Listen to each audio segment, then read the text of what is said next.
What happens to all of your belongings and assets in the US after deportation? This is a great question that somebody asked in one of my recent videos. I'm going to tell you what happened to all of my things that I had in the US prior to my deportation. I had spent 24 years living in the US. So when you're living in a country for 24 years, your entire life is there. You have financial assets, vehicles, homes, real estate. What happens to all those things? You lose most of it. I lost my vehicle. I lost a lot of my home belongings. The only thing that I was able to bring across the border that my sister flew out to me, and she brought like 6 maletas with her, was my clothes.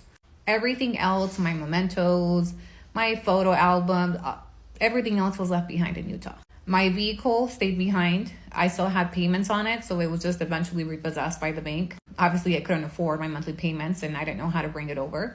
Although I do know that there's ways to import your vehicle, but I don't know the process when there's still a lien and a lender that's hanging on to it. Luckily, I didn't own any real estate. I was living with my mom at the time.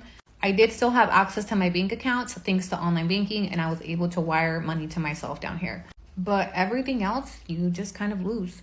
And depending on the circumstances of a lot of these people that are being deported, whether they'll have family that can bring it down, most people have undocumented family members that won't be able to cross the bridge or cross the border to bring them down their things. So a lot of people will lose the majority of their belongings.